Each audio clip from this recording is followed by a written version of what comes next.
वृंदावन बिहारी लाल की जय हो। अब भगवान श्री कृष्ण और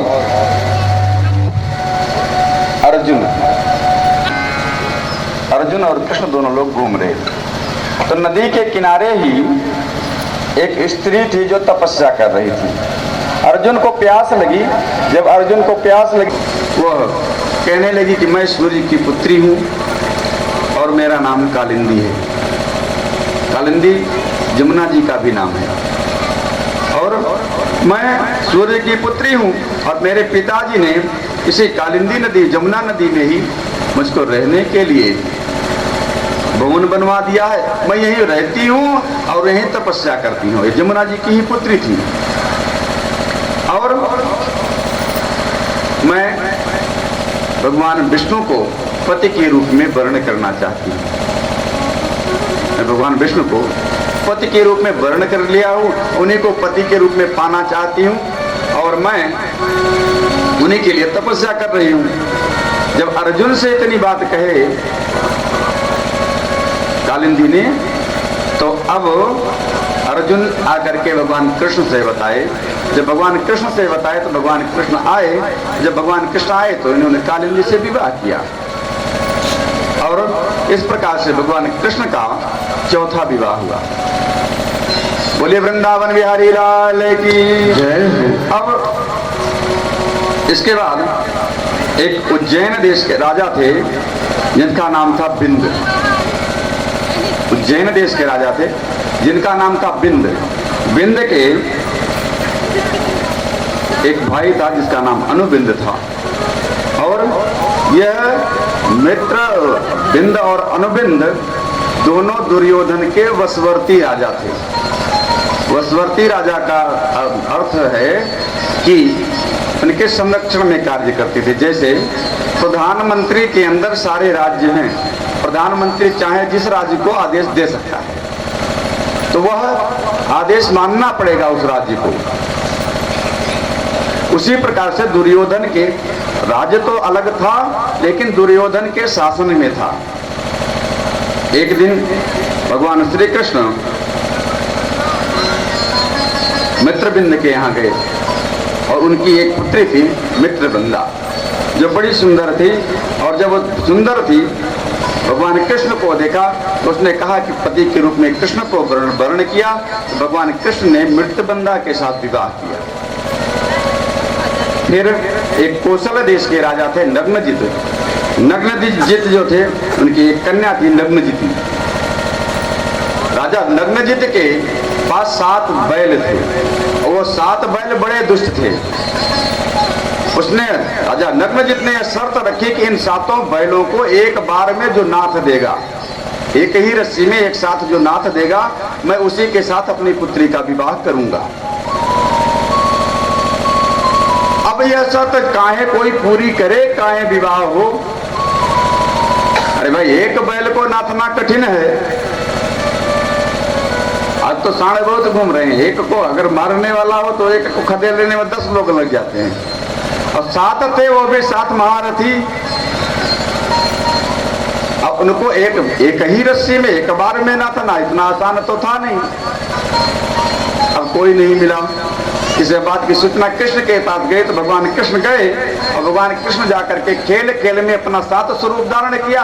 इनको क्या था, जितना स्वरूप चाहे उतना धारण कर ले। 7 स्वरूप धारण करके एक ही बार में 7 बैलों को एक ही रस्सी में नाथ दिया। जब नाथ दिया तो राजा नग्नजित ने अपनी पुत्री सत्या का विवाह भगवान कृष्ण के साथ कर दिया। इस प्रकार से 6वां विवाह हुआ। सही रूप से अभी तक कहीं मोर रख के नहीं गए हैं विवाह करने के लिए। मोर रखे तो रोजी ना भेजे तुलसियन का। आगे कथा आएगी।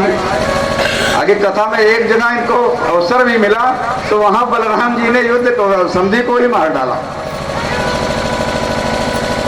बलराम जी ने संधि को ही मार डाला।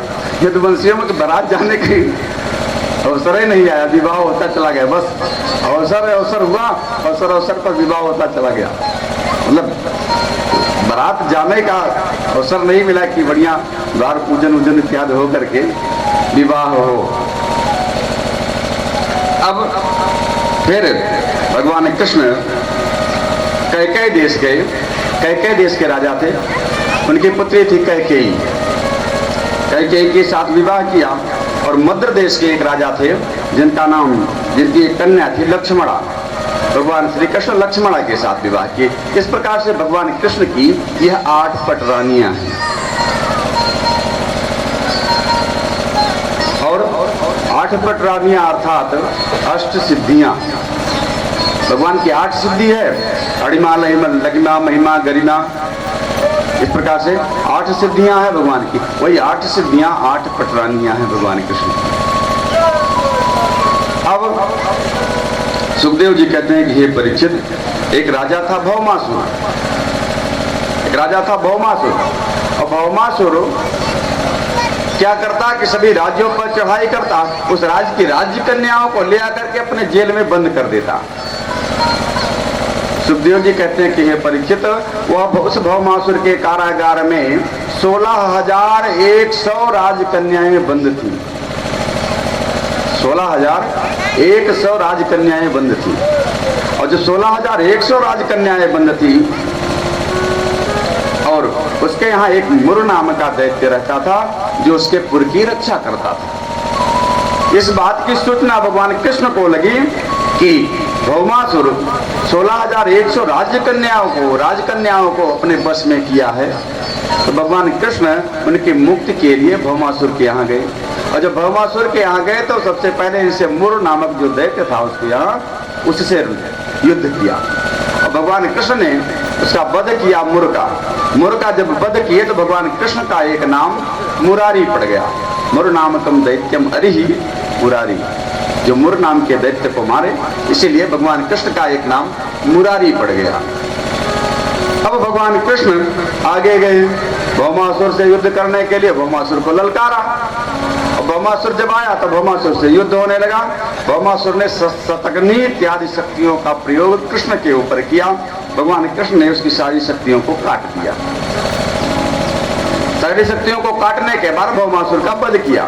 भौमासुर का वध करने के बाद जेल खाने गए और जेल खाने जाकर के 16,100 राजकन्याओं को और जो वहां राजा बंद थे उन सबको छुड़वाया।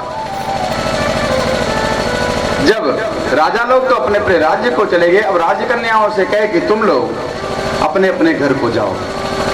अब ये राजकन्याएं कहने लगी कि प्रभु, हम इतना दिन तक दूसरे राजा के यहाँ रही, क्या हम वापस जाएंगे तो कोई दूसरा राजा हमसे विवाह करेगा? कोई दूसरा राजा हमसे विवाह करने के लिए तैयार नहीं होगा। और जब विवाह करने के लिए नहीं तैयार होगा तो हम क्या करेंगे? अब इतना ही नहीं है, क्या हमारे माता पिता भी हमको स्वीकार करेंगे? हमको स्वीकार नहीं करेंगे। और 16,100 राजकन्याएं जो थी वो एक स्वर में कहने लगी कि प्रभु, आप ही हमको वर्ण कर लीजिए। यहाँ फिर सुखदेव जी कहते हैं कि हे परीक्षित, जब 16,100 राजकन्याओं ने भगवान को कहा कि हमको पत्नी के रूप में वर्ण कर लीजिए, तो भगवान ने कहा ठीक है।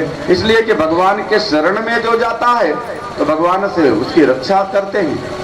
और सबका भी, सभी लोगों का यह परम कर्तव्य है, जो शरणागत हो शरणागत की रक्षा करना चाहिए। 16,100 राजकन्याएं शरण में आई तो भगवान ने उन सब के साथ एक साथ विवाह किया। इस प्रकार से सुखदेव जी कहते हैं कि हे परीक्षित, भगवान कृष्ण के 16,108 रानियां हुई और सब आकर के द्वारिकापुरी में सुखपूर्वक रह रही हैं। एक दिन भगवान श्री कृष्ण रुक्मिणी जी के साथ महल में थे और भगवान कृष्ण के मन में कुछ बात आई तो सोचने लगे आज चलो रुक्मिणी जी से कुछ परिहास कर देते हैं। तो परिहास के लिए उन्होंने रुक्मिणी जी से कहा, अरे रुक्मिणी देवी, देखो तुम तो राजा की पुत्री हो ना? कि हाँ। कि तुम राजपुत्री हो, मैं ग्वाल वाला। अरे तुम राजपुत्री हो, मैं ग्वाल वाला। और कहाँ हम दोनों का संयोग? शास्त्र कहता है यो आत्मसमम व्यक्तम जन्म ऐश्वर्य कृतिर्भवा तो विवाह में